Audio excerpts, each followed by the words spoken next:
Thank you for listening to Depictions Media Radio.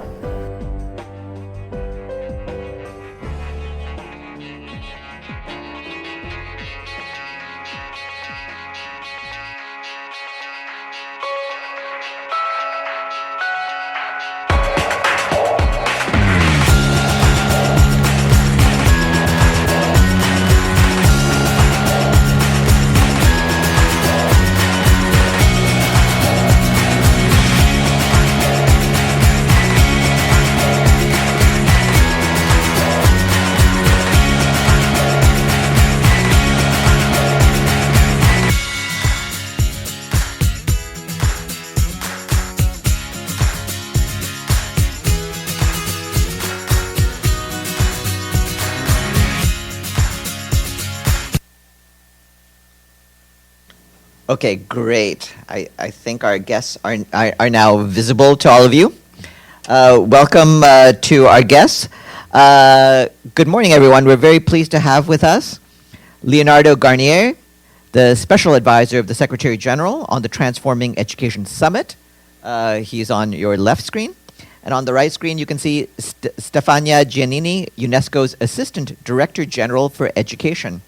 And they will brief reporters on the forthcoming policy brief on transforming education. I believe you should have received advanced copies of that, so they will talk about that just now. Mr. Garnier, over to you. Thank you. Good morning. Following up on last year's Transforming Education Summit and building towards the Summit of the Future, this policy brief we are launching today lays out a set of proposals aimed at creating inclusive and truly learning societies and to understand education as a global public good. The brief starts by recognizing that education faces both a crisis of equity and access and a crisis of quality and relevance. While millions around the world are still excluded from education, many of those who do attend formal schooling are not even learning the basics. Current education systems are not preparing them to understand and confront the complex challenges of the future, the rapidly changing world of work, the digital revolution, the global climate crisis, and the increasing polarization in society. This is compounded by the fact that current educational investment is not only insufficient, but highly inequitable and inefficient. It is in that context that we submit to the consideration of the UN member states this brief with the following set of principles and proposed actions. First, we must move away from the traditional static vision of education and towards adaptable, learner-centered, and effective lifelong learning systems in order to create truly learning societies. Second, ensuring equality and inclusion in and through education. Schools must become more inclusive, safe, healthy, and stimulating learning environments that support equality and inclusion for all, especially those often marginalized or excluded, such as rural populations, low-income households, migrants, refugees, and displaced persons, and people experiencing discrimination on the grounds of disability, ethnicity, religion, sex, sexual orientation, or gender identity. Third, making curricula and pedagogies effective and relevant. This calls for a learner-centered approach that achieves foundational learning and develops the capacity for creative, critical, and scientific thinking, digital literacy, and social-emotional skills. Curricula must be relevant for today and for the future, with a particular focus on education for sustainable development and fostering a culture of civic responsibility, peace, and respect for human diversity. Fourth, transforming teachers and teaching. We must reposition the role of teachers from passive to unilateral purveyors of information into active and inquisitive guides of their students' learning adventure. For that, we must improve their working conditions, ensuring fair pay, and the fulfilling and engaging professional experience. Fifth, harnessing the digital revolution. We must ensure that both connectivity and high-quality curriculum-relevant digital content are available to all learners and teachers. We also need to strengthen the capacity to effectively leverage digital tools for evidence-based and increasingly independent learning throughout life. We must develop a public, open-source digital commons in line with the proposals contained in the policy brief on a global digital compact. Sixth, investing more equitably, and more efficiently in education. Governments must abandon short-term thinking and reframe their approach to financing of education as a crucial investment with high positive externalities and significant medium and long-term returns. Most countries must increase public revenue to open fiscal space so that they can allocate at least 6% of their GDP and 20% of total government spending to education and increase public per capita investment in education. These resources must be allocated equitably, reaching the most vulnerable, and used efficiently, ensuring effective and relevant learning outcomes. Finally, 7, increasing international cooperation to transform education. Education is a global public good, whose provision and quality affect us all in a world ever more connected through markets, technology, and immigration, as well as affected together by climate change, war, and refugee crisis. As promised, ODA should increase from 0.7 to 0.7 of national income, and the share of aid for education to 20% of all ODA. Financing the challenges of education in emergencies, crisis, and post-crisis situation. The international community must also facilitate developing countries' capacity to invest more in education by, for example, delivering the Secretary General's call for an SDG stimulus, reforming the international financial architecture, accelerating efforts to strengthen global tax cooperation, and dealing with the debt crisis. We also need policy coherence from international financial institutions, particularly as it relates to restrictive fiscal policies and public sector wage constraints that directly curtail educational investment. Summing up, this brief argues that transforming education to create a truly inclusive learning society is critical for building a more just and sustainable future, and this should be our global responsibility. Thank you. Thanks very much. And now we'll turn the floor over to Stefania Giannini, UNESCO's Assistant Director General for Education. Thank you so much. Good morning, everybody. And as my colleague Leonardo Garnier just mentioned, the policy brief provides actually clear vision for the transformation of education, the transforming power of education, reflecting actually dual concern. On one hand, addressing the learning crisis, which was already pre-existing the COVID-19 pandemic and which has been exacerbated by the COVID, and the policy brief provides interesting data on this side. And the second has to do with the relevance of the development outcomes of education, and this is about transformative education, which has to lead to fundamental changes in how we think, we act individually and collectively.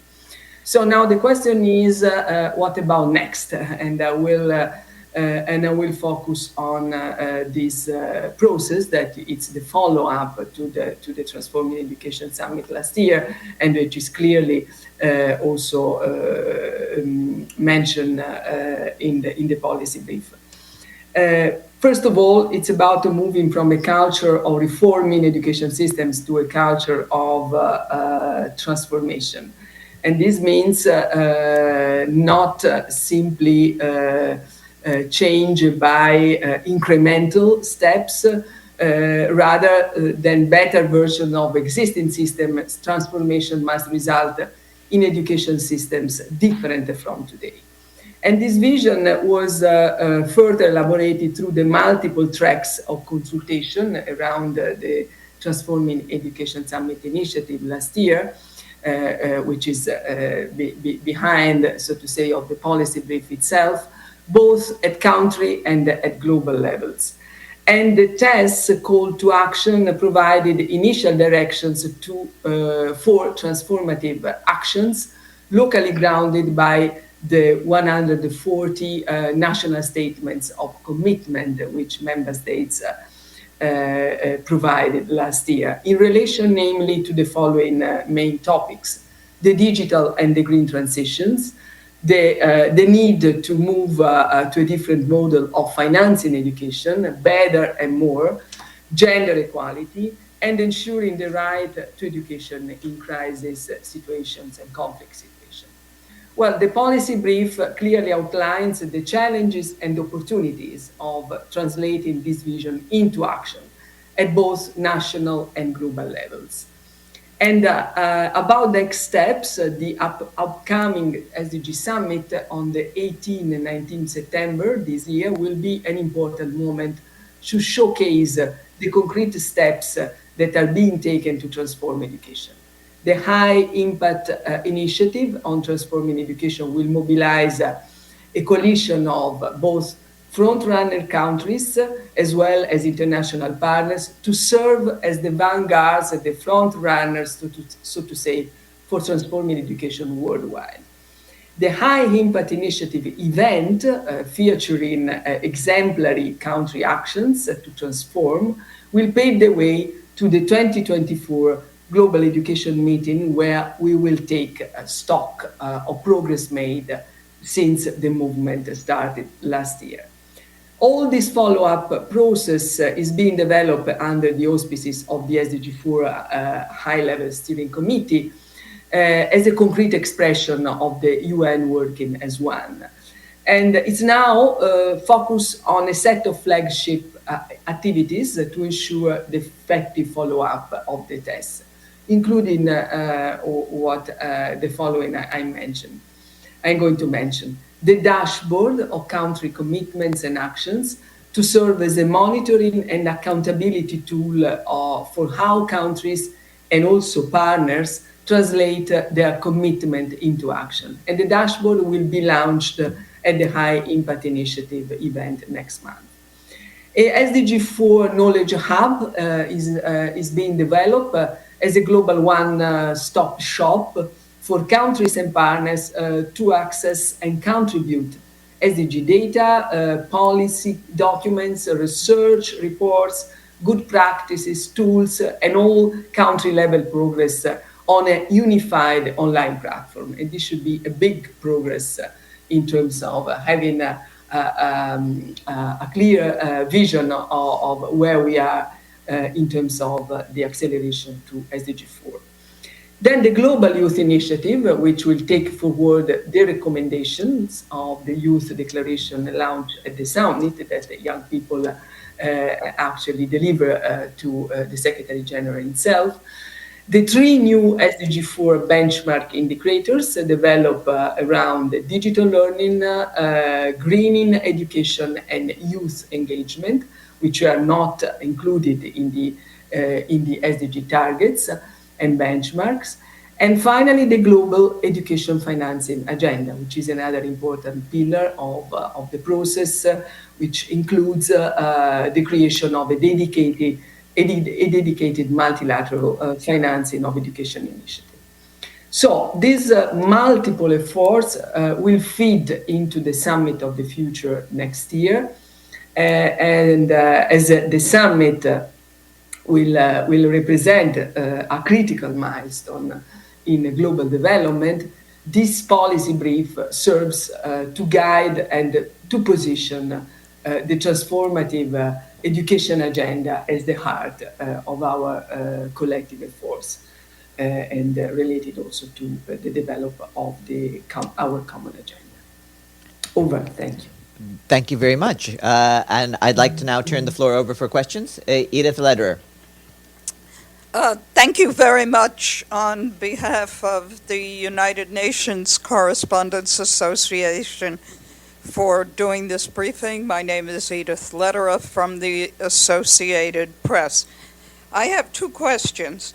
First, when you said that countries should have a goal of spending 6% of GDP on education and 10% of federal spending, how close are they to those numbers now? I'm guessing that they are probably very far away. And secondly, having been here when the SDGs were adopted, I recall that the key education goal was to ensure quality secondary education for every child.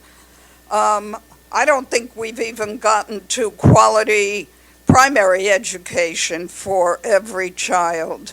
Could you comment on that? Thank you.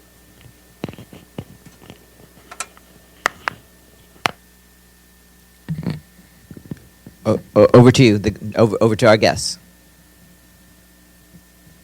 Okay, let me start.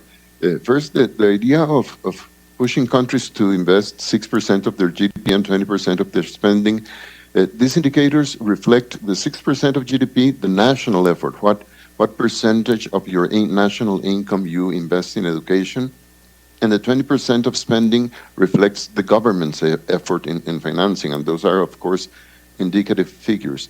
Right now, there is a huge variety. Some countries are achieving this goal, many other countries are not achieving it. And so one of the things we are doing, and this comes from the summit, is to insist not only on these percentages, but also in the goal of increasing the investment per person they are doing. How much is it that a country invests per student or per person in school age? And here the differences in the world are startling. You have countries that are investing $12,000 a year per person. You have countries, low-income countries, that are investing $300 per person, and the poorest countries are investing $50 a year per person. That's $1 per week.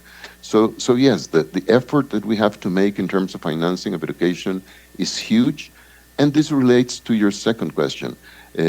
Yes, the goal is to have quality secondary education for all, and the crisis in education and the reason for the summit, of last year's summit, and for this effort we are making, is that, one, we are not still reaching the quality secondary education for all, but as you said, we have also seen that for many of those who are in primary school, and enrollment rates in primary are relatively high in most countries, but the learning is not there. So we must make sure that every boy or girl that goes to school also learns what he or she has to learn. That's part of the goals of what we said at the summit and of this policy brief. If Ms. Giannini?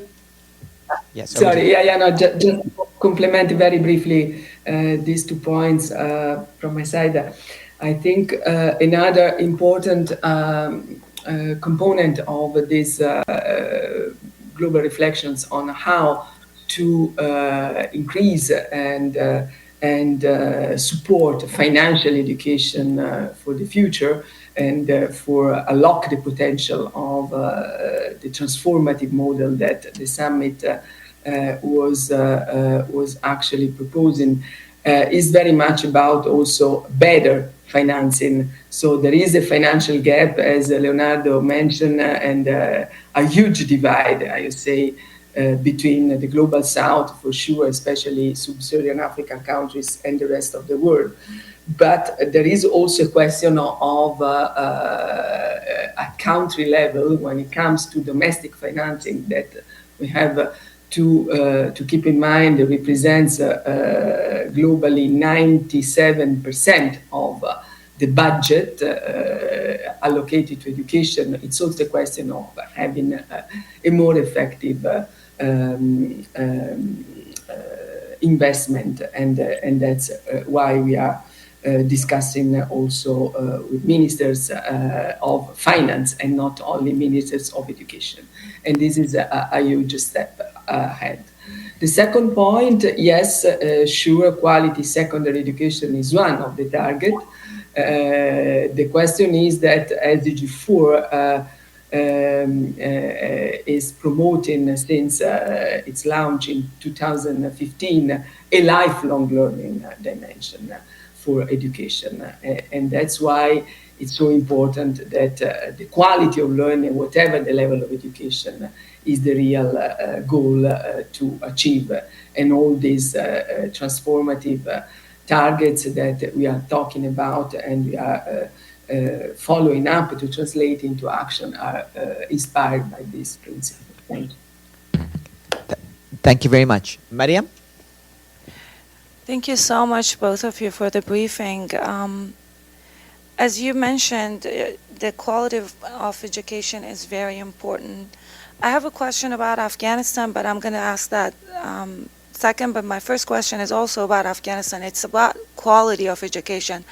ever since like Taliban took over Afghanistan, there have been like many reports that even in boys' schools, the curriculum has changed dramatically, and they are focusing on more teaching the kids all these radical ideologies.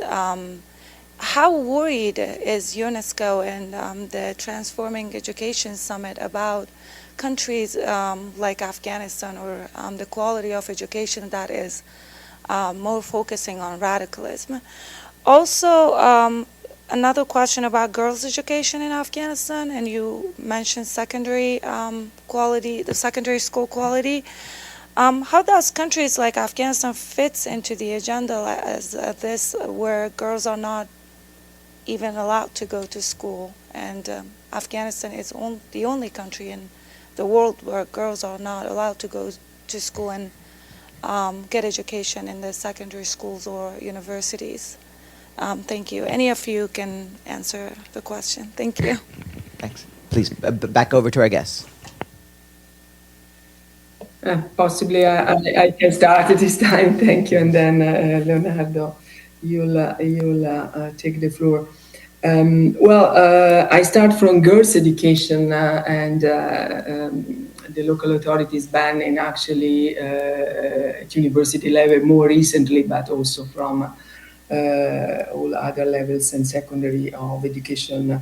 And not by chance, as you maybe remember, we dedicated in New York last year, this year in the 24 January, the International Day for Education, to make the case strongly and loudly as one UN, UNESCO taking the initiative to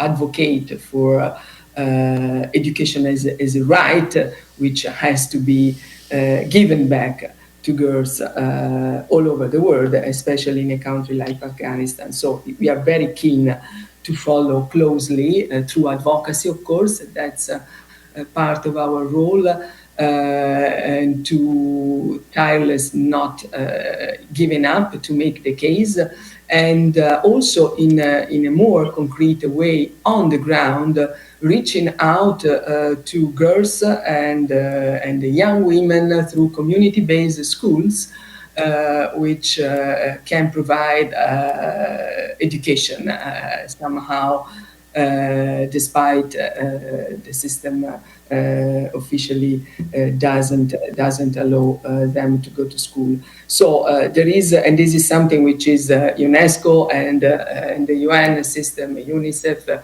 within the cluster, working in some 20 provinces this year and reaching out to some 40,000 learners. 60% out of them are girls. Of course, it's a question of scaling up. It's a question of mobilizing more resources to make also other tools effectively reaching out, especially the rural zone. For instance, there are local radio channels that can be, in the meantime, we are trying to fill the gap, the good tools to ensure education. Then the point of curriculum and the approach of the local authorities is also very much related to the role of UNESCO to promote and advocate what we call in SDGs targets 4.7.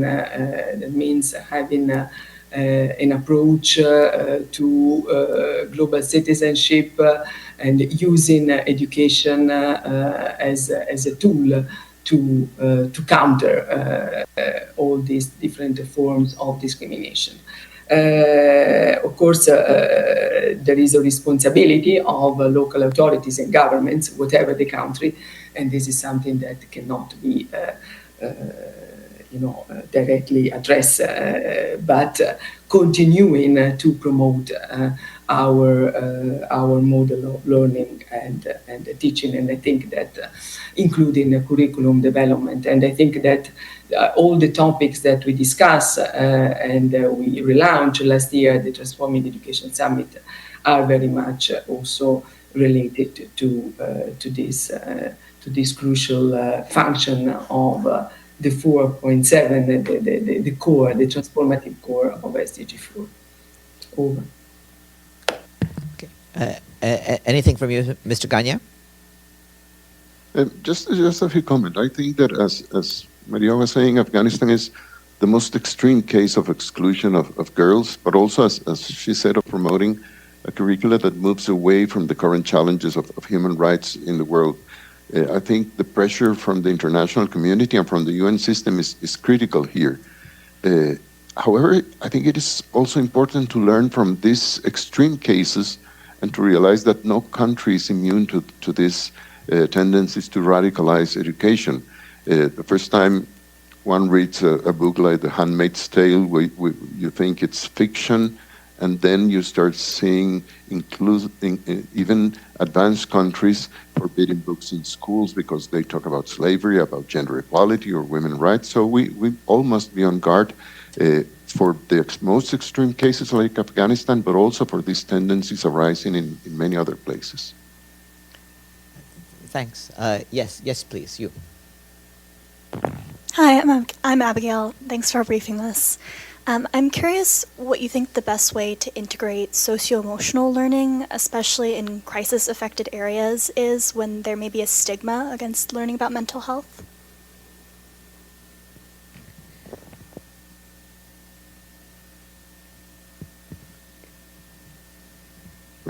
Maybe Stefania is better prepared than myself for that. Yeah, no, sure.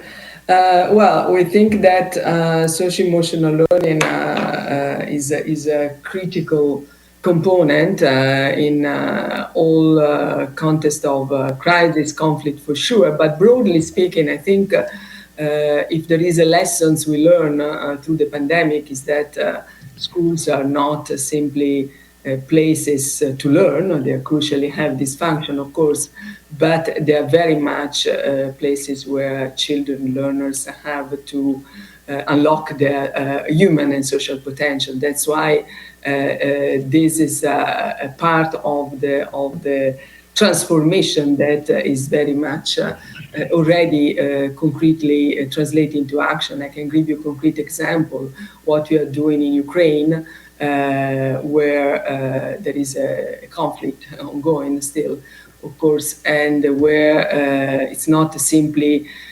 providing learners and teachers with the devices and all the tools that can ensure continuity of learning despite the difficult circumstances the country is living, but also supporting both teachers and learners to socio-emotional tools that can give them competencies and that can equip them to address trauma and difficult situations. So I do believe that more than ever since 2020, we understand that we need an holistic approach to learning and to education.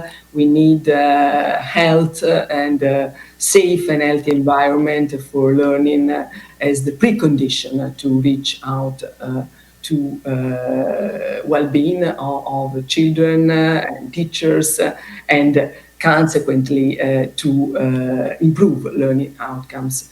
And this brings to the role of education as a more complex process than simply providing basic and technical skills. Thank you. Are there Just to add that, yes. Yeah, that something that UNESCO has emphasized since the law report was that in the things that education has to teach especially young learners, is learning to live and learning to live together. Sometimes when we say education, we think only of the academic part of it, but learning to live together is one of the most difficult things we have to learn. And in crisis situations, this becomes even much more important. So learning to play, learning to share, learning to solve problems collectively is one of the main priorities in crisis situations. And this demands a much more difficult effort from teachers who require the support of parents, of the community, and of other government institutions. So yes, it's very important to understand that when the situation is a critical one, you have to adapt education to confront those challenges of the moment. Are there any further questions? Okay, Edie.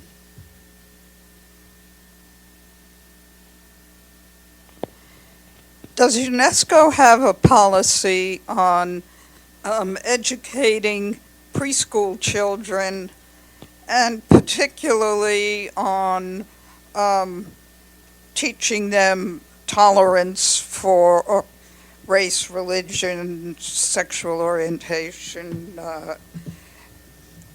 gender, color, everything? Ms. Yeah, Giannini? thank you. Yeah, thank you so much. Well, we have a policy to promote the relevance of early childhood education. Last year, member states adopted a milestone declaration, Tashkent Declaration, in the World Conference for Early Childhood and Care.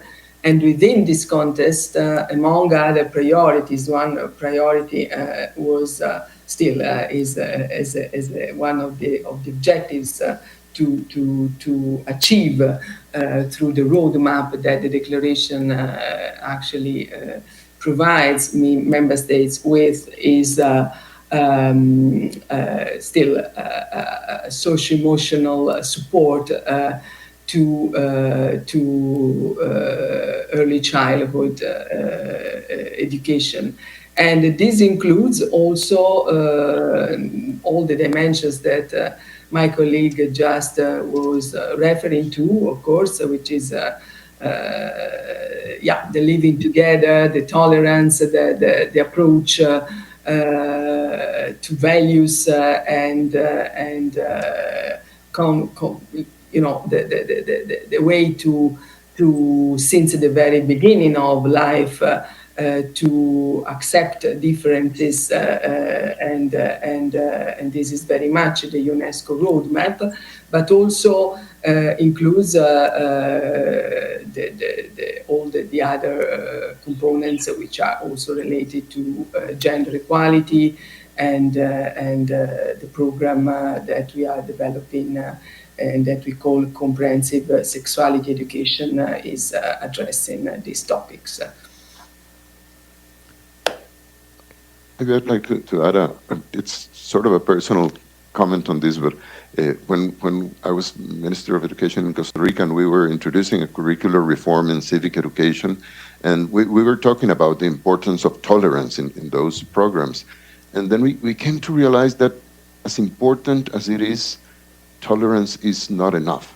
If I say, for example, that I tolerate Stefania, that doesn't sound very nice. So what we did, and it worked very well, was to introduce the idea of not just learning to tolerate differences and diversity, but to learn to enjoy diversity, to enjoy the immense human diversity and in its manifestations in the schools, with the classmates, with the people that works in the school, in the neighborhood.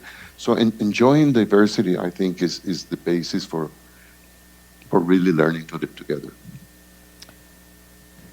I think that's a great note on which to wrap up this press conference. So I would like once again to thank our guests, Leonardo Garnier and Stefania Giannini. Thanks very much, and have a great day, everyone. Thank you.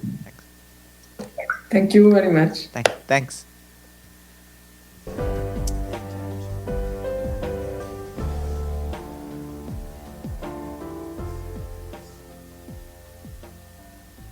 We'll now begin the second part of today's briefing with our guests.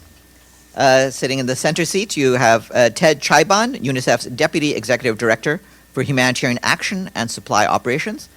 And to his left is Ida Mosorno, Director of Operations and Advocacy Division of the Office for the Coordination of Humanitarian Affairs. They both recently traveled to Sudan and can talk about the situation there. Over to you. Thank you very much, and good afternoon, and thank you for coming today. Last week, Adam, our colleague Michael Dunford from WFP, and I were in Sudan, a country we know well. Both of us have worked there before. I've traveled there over the last 25 years. And unfortunately, it's a country where children have consistently borne the brunt of recurring violence, upheaval, and displacement, and this is the case again. But I also want to say there's no exaggeration that the situation that they're facing today is unprecedented. However difficult things have been in the past, it's never been this difficult. Before the war erupted on the 15th of April, Sudan was already grappling with the humanitarian crisis. Now, more than 110 days of brutal fighting have turned the crisis into a catastrophe, threatening the lives and futures of a generation of children and young people who make up over 70% of the population. The numbers are staggering. Let me just say that 14 million children, so a number roughly equivalent to every single child in Colombia, France, Germany, or Thailand, to give you an order of magnitude, are in need of humanitarian support. That's 1 out of every 2 children in Sudan who are now facing unimaginable challenges to their safety and well-being every day. 1.7 million children have been driven from their homes. Parents are making the impossible choice of deciding whether to stay or leave and leave everything behind they have known. And those children are on the move both within Sudan and in neighboring countries, vulnerable to hunger, disease, violence, and separation from their families.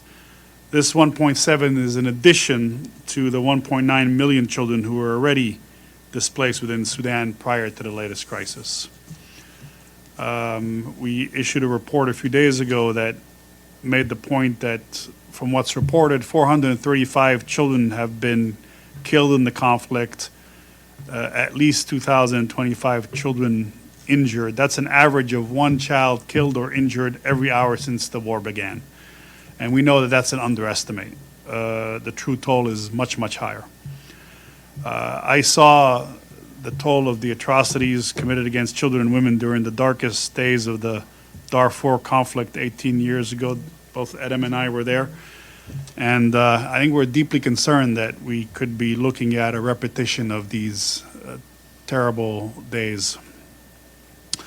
And the ramification of this crisis is not just one for Sudan, but it goes beyond Sudan's borders. So it's impacting Chad, South Sudan, the Central African Republic, not to mention Ethiopia, Egypt, the region as a whole. The impact of this crisis is seen in the faces and stories of children, their parents and grandparents that I met while in Sudan, but also in Adre, a small village on the border between Chad and Sudan, which is now hosting hundreds of thousands of women and children who fled West Darfur for safety. I spoke to a woman called Fatma in Adre, and she told me the story of how, in order to get to Adre, she had to go through 11 checkpoints, each time having to pay her way through at risk of gender-based violence every step of the way. What we saw were children coming dehydrated, malnourished, in a very weakened state on arrival, and many of them dying because they're arriving in such poor shape. I met with a young 11-year-old in Atbara. Atbara is one of those 2 major cities north and south of Khartoum, where people have fled to significant numbers of displaced, Atbara and Wad Madani. We were able to make it to Atbara, and 11-year-old boy described, he actually showed us a picture of a technical attacking a pharmacy right in front of his house, and again described how difficult it had been to get out of Khartoum, wants to go back home, wants to see his friends, as you would expect. So each and every day, children are being killed, injured, abducted. They're seeing the schools, the hospitals they depend on being damaged, destroyed, and looted. We received reports of abduction, recruitment of children into armed group, ethnically targeted violence, gender-based violence against women and girls. And this is on top of, as I said, vulnerability that was there before. 3 million children under 5 are malnourished in Sudan, with 700,000 at risk of severe acute malnutrition and mortality. 1.7 million children are at risk of missing on critical vaccination, raising the risk of disease outbreaks. In White Nights now state, we currently have what is usually a lethal combination, which is acute watery diarrhea, measles, and malnutrition in the same place, and that needs to absolutely be contained because otherwise the consequences are severe. Amidst all this devastation, it was frankly inspiring to see our UNICEF and UN colleagues and other humanitarian partners staying and delivering services for children and their families. I know that Adam will speak more broadly about the UN family, but let me just say for UNICEF, we've been able to reach 3 million children and women with health supplies, 2.1 million with safe drinking water, and 2 million children with screening for malnutrition. And I spoke about severe acute malnutrition, so we've been able to get that life-saving treatment to 107,000 children. There's profound mental health consequences for children in these circumstances, and a big push is underway to provide 200,000 children and their caregivers with psychosocial counseling, learning, and protection support, but also play activities, just being a child again in over 400 safe spaces across the country. When I say across the country, this of course includes Darfur, Kordofan, Khartoum, and again, everything's being done to reach the population, but as fighting continues, it makes access difficult, and we can't overemphasize the fact that much is being done, but much more needs to be done. For UNICEF, over the next 100 days, we would need urgently $400 million to sustain and scale the crisis response to support the most vulnerable children. You know, overall, I think the message is that we can't accept the toll that this war is taking on Sudan's children, their families, and the future. I think we both remember 18 years ago the outrage that was there when the Darfur crisis was at its utmost height and horror, and we've got to do everything possible that we don't go back or that we don't further find ourselves in the same kind of situation, understanding that there's already huge, serious violations taking place. So our messages to the party of the conflict is clear. They need to stop the fighting and commit to a durable cessation of hostilities. All parties must abide by their obligations under international humanitarian and human rights law to protect civilians, including preventing and ending grave violations against children. All parties need to ensure the humanitarian community can safely reach children and families in need by respecting humanitarian workers and their premises, removing bureaucratic and administrative barriers, and facilitating access. There are talks in Jeddah on the way. There are other negotiating processes that we hope and urge can make urgent progress in this regard. Thank you. Thank you. Good afternoon. Ted has set the scene on what we saw in Sudan, so I'll maybe give a few additional highlights and not to repeat what he said. And thank you for the opportunity to be here. Of course, as well as UNICEF and WFP, as Ted has highlighted, I also met a lot of women, children in gathering sites across Port Sudan. I also had the opportunity to see what a normal project looks like in an area called Sinkat in 2 hours away from Port Sudan. Let me focus on what I saw and what I heard in Port Sudan. I spoke with several women, and their stories, I must say, keep me awake at night. Issues of you seeing your home obliterated in 1 minute, from 1 minute to the next. A regular trader having access to social security measures, just, getting her insulin injections in, or medication in some of the very good hospitals that were in Khartoum, all of a sudden finds herself in 48-degree scorching heat in Port Sudan, a territorial place in Sudan where people of Port Sudan leave to areas like Sinkat because of the heat. And she's in the heat of Port Sudan, wondering where her next insulin shot is going to come from. In the pursuit of safety, nearly 4 million people have fled the fighting, both inside and outside Sudan, as you know, and this is just in over 3 months. 100 days on, the stories are not good. 100 days on, the visibility is not good. The journey to safety is not an easy one, and women and children, as Ted has highlighted, are particularly vulnerable. We are receiving credible reports of all sorts of horrors, and the world needs to wake up and hear this. For those who stay, the situation is not easier. Those who fled also had some challenges. Thousands of people have been killed and injured in conflicts. Again, hotspots like Khartoum, Kordofan, Darfur, communities have been shattered by relentless violence. The usual, and again, lack of water, power, shelter, most basic services. Let's not forget, Khartoum was the capital, and here today we need 12 million people in need of humanitarian access. 85% of medical facilities completely unavailable anymore. People used to travel from all parts of the country to Khartoum to seek medical services. Today, where do they go? Other than, some of them are saying there is no hope. Some have said that to me. More than 40% of people in Sudan are facing high levels of food insecurity. I believe our WFP colleague was here last week, raising some of these concerns. 6 million people are just one step away from famine. Rent that costs $600 a month in Port Sudan costs $2,000 a month. A civil servant who was getting a salary every month is no longer getting that salary every month. And he has to pay, or she has to pay now, $2,000. Civilians in Port Sudan and other locations, not to think about Wad Medani and some of the towns that are now exploding with internally displaced people. People are hosting people. Friends are hosting friends. Family are hosting family. And they don't have salaries for their children and their families, let alone for their friends and family, extended families.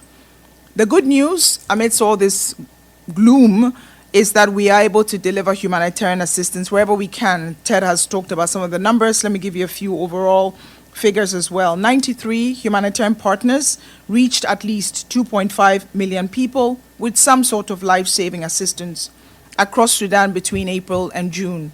Let's not forget the target is 24 million people. 24 million people are in need of humanitarian assistance, of which the target is 18 million. 24 million people is half the population of a country that before 15th of April was doing not too bad. There were needs, but we were not targeting people in the capital. We have been able to get to hard to reach areas. We're able to move trucks from Port Sudan to Darfur, and this is through deconfliction, talking to the parties to the conflict, allowing us to move goods as we could. OCHA, in support of the entire humanitarian system, was able to facilitate some 35,000 metric tons, 780 trucks of relief supplies, UNICEF, WFP, WHO, FAO seeds to farmers who need to plant before the situation plummets even further. Each of these movements requires extensive, painstaking negotiations to ensure that we don't get more deaths of civilians or the 18 aid workers that have been killed so far. And I say death of civilians, the average, the numbers that Ted highlighted. People are dying on a daily basis. Humanitarian aid workers were included in that number. But all of this and all that we're doing is a drop in the bucket compared to the true needs. And humanitarian aid is just a band-aid.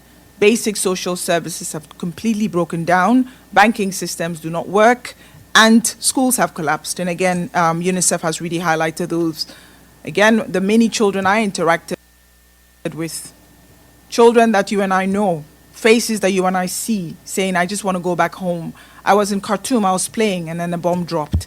These are children. These are women. These are vulnerable teachers and nurses, people who are living every day a normal life across the country, not just the humanitarian population that we're targeting for humanitarian assistance.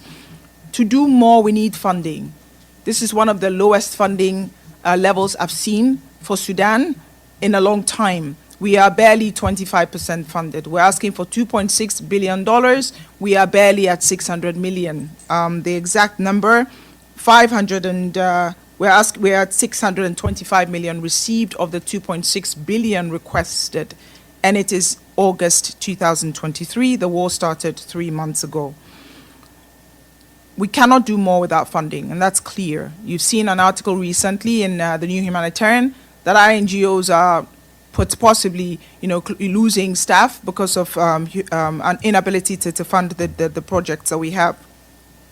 We also need fewer barriers in place, and Ted alluded to them. The bureaucratic impediments that we're facing, we are negotiating on a daily, hourly basis with the authorities wherever we can.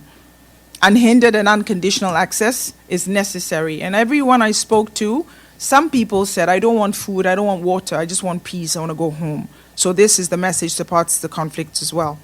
Ted talked about the mission to Chad. Just to save time, we were there on the same mission, I wouldn't get into it. To avoid further deterioration, let's not forget Sudan and the impact of Sudan. Sudan has 7 borders, and each of these borders, most of these are vulnerable countries. Chad, that has done a phenomenal job of opening its borders. We've got Ethiopia, Eritrea. We've got, South Sudan. We need to be careful that the situation in Sudan is not contained. It will have a devastating impact on the region. Thanks a lot. Thank you. I'll turn the floor over now to questions. First question goes to Edith Lederer from Associated Press. Thank you very much on behalf of the United Nations Correspondents Association for doing this briefing. My name, as Farhan said, is Edith Lederer from AP. Just let me first clarify the figures. You've said that 24 million people are in need of assistance, which is about half Sudan's population, and that 14 million of them are children, and that you've only so far been able to reach 2.5 million. Are those are the right figures? Okay, so we're now looking at this huge funding gap. Why do you think that there's been such a low response to this appeal? And in your travels there, you've both mentioned that, of course, the thing that's needed most is an end to the fighting.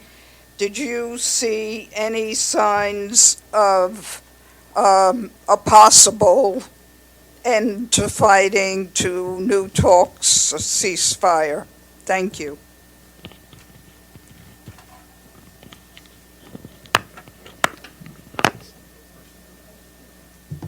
Thank you so much, our correspondent from AP.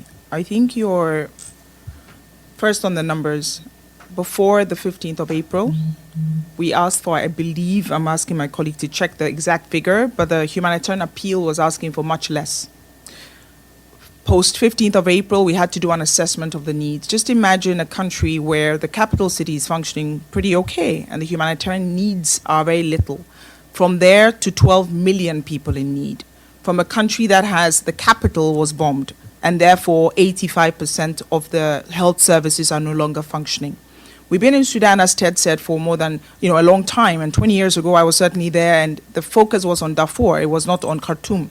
So all of a sudden humanitarians are having to assist people who were never part of the population that we assisted in the past, while at the same time the population being bombed. We are not in Khartoum as the UN yet. We have partners in Khartoum because we're trying to get into Khartoum 3 months on. Let's also not forget that 6 weeks into the 15th of April disintegration of the situation, the safety and security of everyday people in Khartoum, including a lot of UN agencies, funds, and programs, were at risk. It took us about 4 or 5 weeks to stabilize because some of our colleagues, I know my colleague Imad, may his soul rest in peace, lost his life with his daughter and his wife because he was in an air raid. Our colleagues scattered throughout the country. It took a long time. Now, that said, we gathered our thoughts. We were able to get in with the UN Stays and Delivers with our partners, and we got in and realized, assessed the needs through all sorts of remote action, looking at figures, looking at secondary data to extrapolate figures and say, well, actually, we need $1 billion plus more. So we are asked for 1 billion or so, 1.2, 1.3, I'm not sure of the exact figure, 1.7 billion, and then we are now asking for $1 billion more. So in terms of actual funding, the 625 million over 1.7 billion would have been much better than the 625 million over 2.6 billion. So the needs have been going up as the funding has been coming in. I have to thank the donors who have been extremely generous and continue to do so. We have the usual top five donors who continue to assist. Here we call for other donors, and we're trying to do our best to get those other donors in. The 2.5 million people, let's not forget that before the 24th of May 2022, a month plus into the crisis, we did not have any movement because the country was at war.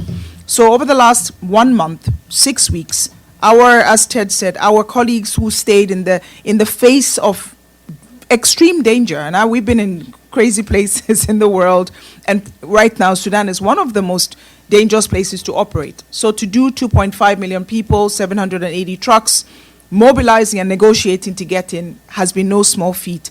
I'll end with, you are right, 2.5 million over 18.1 million of the 24.7 million is a drop in the ocean, and we need to continue to do more. Thanks. If I can just... I was just going to ask, could you tell us the top 5 donors? I'll get that number for you. I'll get the stats for you in a minute. No, thanks for the question and for quickly highlighting, in fact, the challenges that we're faced with. I think we've reached 3 million children and their families with health supplies, but it's the order of magnitude you're talking about, essentially.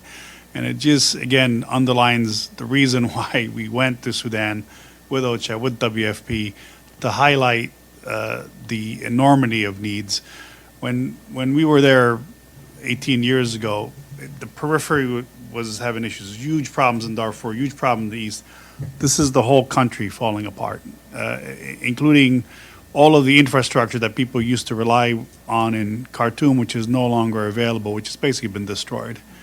And people are dislocated, civil servants aren't paid. If the services that they're providing in the area of health and water fall apart, then it could be an even more dire situation. So we are calling for the resources to be made available, adding to what has been very generous contributions from a variety of sources, both public and private, and to make sure that,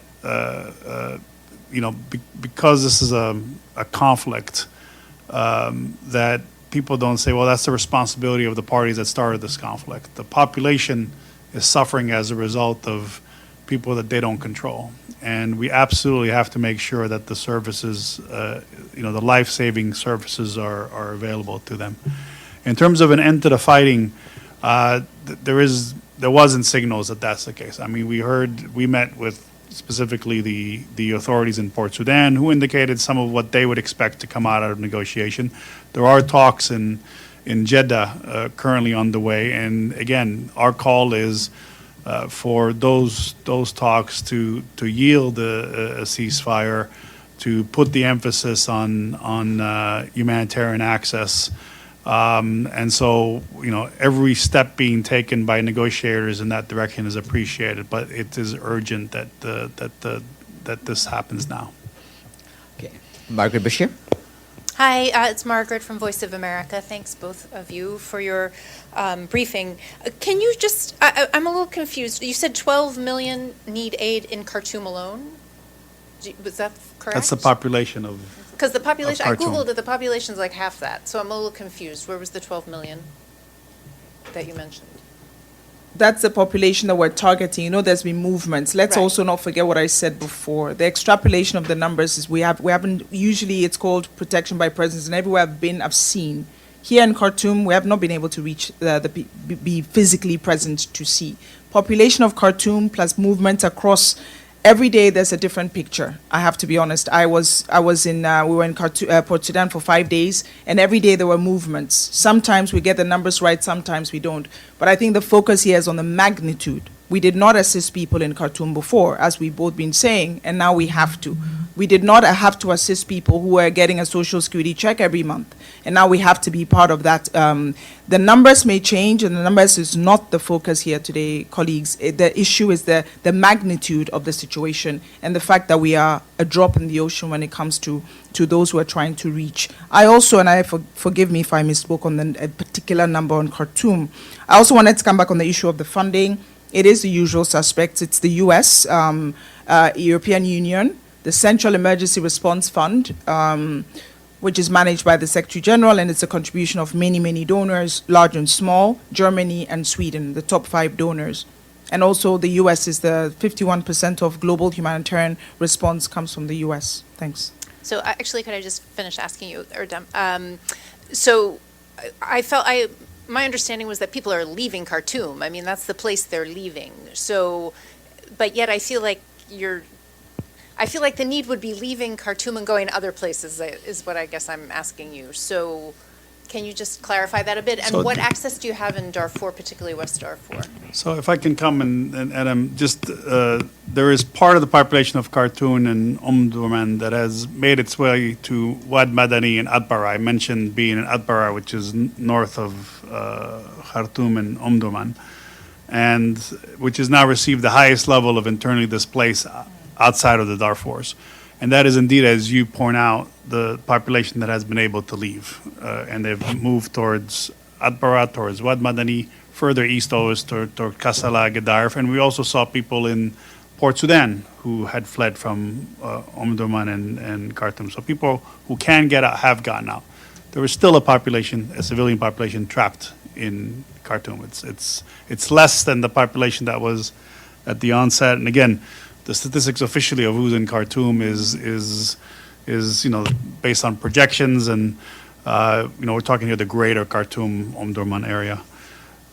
In Darfur, the situation varies. There is relatively good access in North Darfur, in El Fasher and around El Fasher. But the situation has been extremely difficult in West and Central Darfur, and fighting has also spread to South Darfur. There has been, in the last 10 days, some cross-border access from Chad into West Darfur. But we also need to be able to get to Central Darfur, South Darfur, and to do so on a sustained basis. We have a question. Oh, sorry. I just wanted to add to what Ted, you were saying. I spoke to what they call emergency responders in Khartoum, and just maybe a small point. People don't want to leave their homes because their homes are being looted and pillaged and so on. So those who leave are leaving out of desperation. There are lots of people who want to stay. And I asked, what does the day in the life of an emergency responder mean in Khartoum today? It is a day that includes not knowing whether you're going to disappear, not knowing whether you're going to be kidnapped, not knowing whether you're going to be interrogated by 2 forces. Khartoum was a thriving capital in a relatively okay country, Sudan, and therefore people don't want to leave. We have a lot of our colleagues who have lost everything, and these are also Sudanese. People are staying. I have an account of a colleague who stayed until the RSF almost killed him and their family. People don't want to leave Khartoum and become an IDP in 48-degree heat in Port Sudan, where you're getting rashes and boils on your children's faces because the heat is intolerable. I just wanted to set that, sort of perspective as well. They don't want to leave, and they want peace, as Ted, you mentioned also. It's the houses and not losing your house, but sometimes it's your elderly parents. I mean, if we've got a colleague in UNICEF who's got a 84-year-old mother, and she can't physically do the journey, so he has stayed with his mother under the circumstances that Adam was described. And the point is, reaching the displaced who have moved where they have moved to Ad Madani, to Ad Bara, and everywhere else, that's key. And we also need to be able to get into Khartoum. And again, some of our best and you know, humanitarian sisters and brothers are there. Both our own national staff is on the ground, but colleagues from ICRC, colleagues from MSF, people are putting themselves on the line to do what is necessary to reach the population. Thank you. We have a question online from Evelyn Leopold. Yes, thank you. I'm Evelyn Leopold, Globetrotter Media, Globetrotter Media and Past Blue. Could you elaborate on Darfur? Is the so-called Janjaweed, who are now in Khartoum, also still doing what they have done for the last half century? Or you also mentioned that people were fleeing to Western Darfur. Could you kindly elaborate?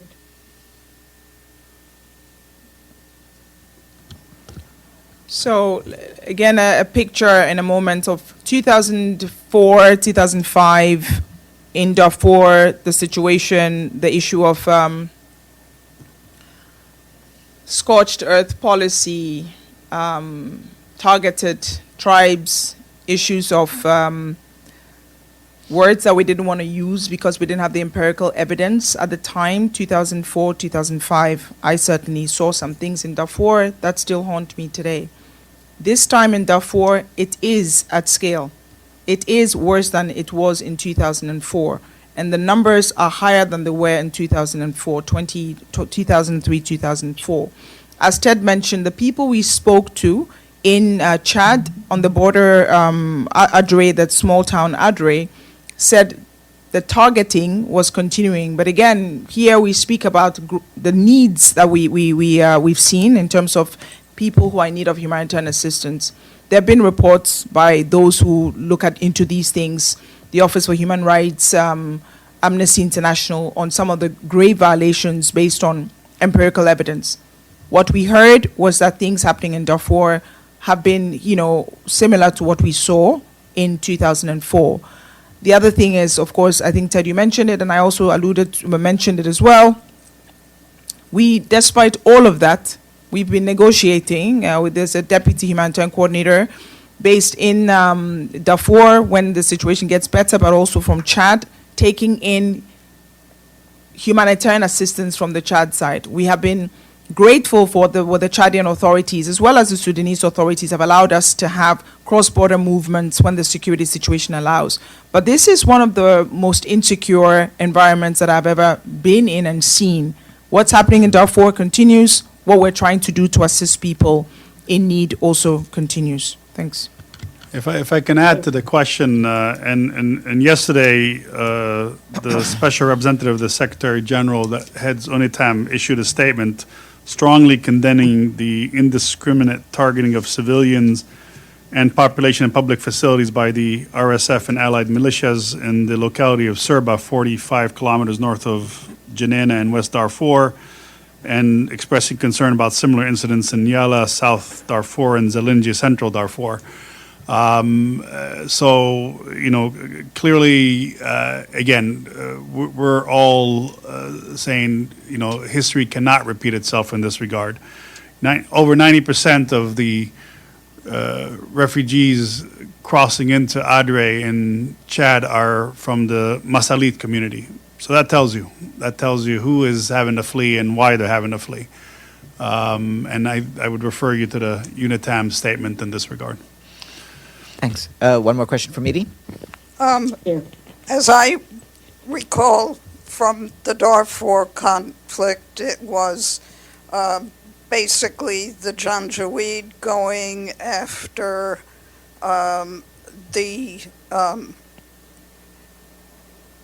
we have the Arabs and the African population, which is Sudan's divide. And as we have all read, the rapid support forces come out of the Janjaweed. And so are you saying that when you talk about targeting, and you talk about the Masalite. I don't think a lot of people here know who the Masalite are. Is this targeting a repetition of the same targeting from the Darfur conflict?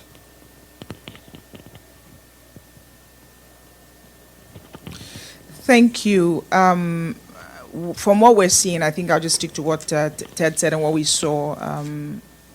The accounts from people are saying that certain tribes were targeted more than others.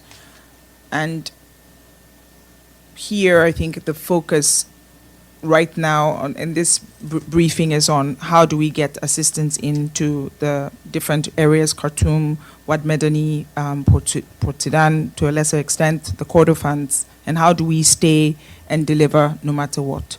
But the reports are showing from, as I said, from Amnesty International or from the Office for the Human Rights, the different iterations or what it looks like from what it looked like in 2004 and what we have in 2023. Thanks. I mean, the SRSG spoke to this yesterday. I think the SG, OHCHR have spoken about needing to stop targeted attacks on communities. I think as humanitarians, our point is that that needs to stop, and we need to have the access and the means, the financial means, to be able to do this critically important work that our colleagues are putting themselves on the line day in, day out to do. Adam gave the overall figures of the appeal and how it's funded. UNICEF has roughly the same figures. We're at $840 million is our appeal, and we're roughly same, 23% funded in August. So thanks to everyone who's contributed. We encourage others to chip in and make a difference. If the kind of situation that we have in White Nile spreads, where acute watery diarrhea, measles, and malnutrition, are in the same place, children are dying. If that is not contained, if we see similar situation elsewhere, then we're going to be seeing an even worse situation than we have today. That's hard to believe, but it's possible. Just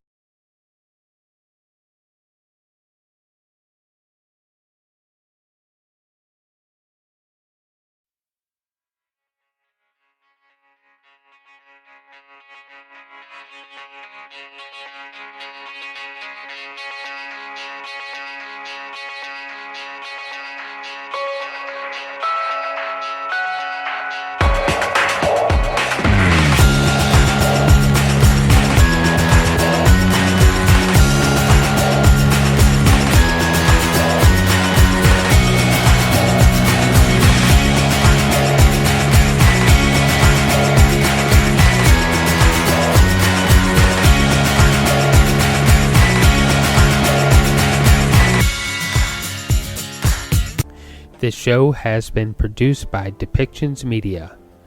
Please contact us at depictions.media for more information.